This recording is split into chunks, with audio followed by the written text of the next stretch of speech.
Ini kisah nyata di masa lalu. Makanya sering baca tuh yang baik-baik lah, kisah salafus saleh, orang-orang saleh di masa lalu.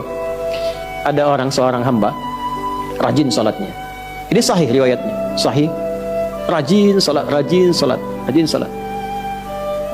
Tapi yang menarik tertuliskan, ya, ketika malaikat itu mendapat informasi, ya aras tertuliskan. Ini termasuk bagian dari ahli neraka. Tapi salat. Perhatikan ya, perhatikan. Ini nanti terkait juga dengan hadis, kalau Anda baca Al-Arba'in, nomor hadis yang keempat itu.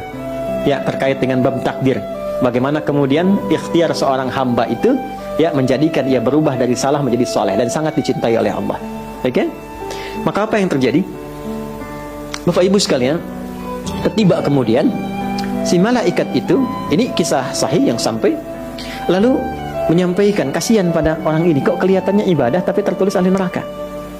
Maka disampaikan dengan cara yang Allahu a'lam, apakah menyamar atau bagaimana, tuliskan, kamu kok terus-terusan sholat, padahal belum tentu baik di mata Allah, belum tentu menjadi bagian ahli surga.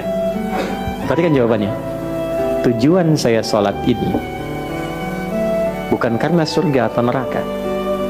Tujuan sholat ini bukan karena saya dipandang baik atau buruk, tapi tujuan sholat ini saya ingin mengagungkan Allah Subhanahu wa ta'ala.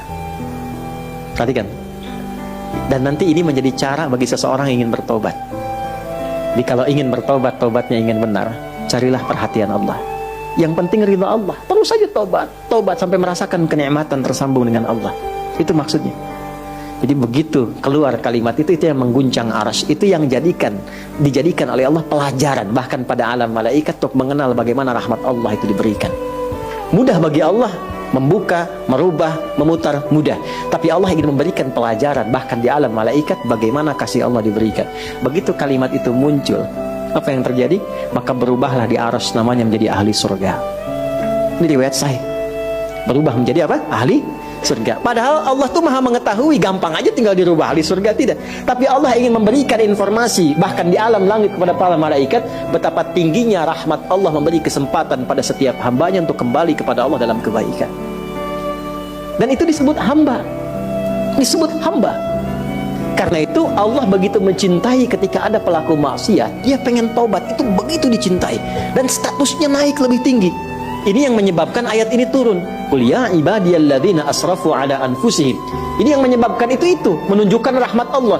Hai hambaku, betapa besar pun kau pernah berbuat dosa, sepanjang masih hidup belum tiba ajalmu, jangan pernah putus asa untuk mendapatkan rahmatku. Pakai rahmat. Rahmat di sini mencakup Rahman dan Rahimnya Allah Subhanahu wa taala.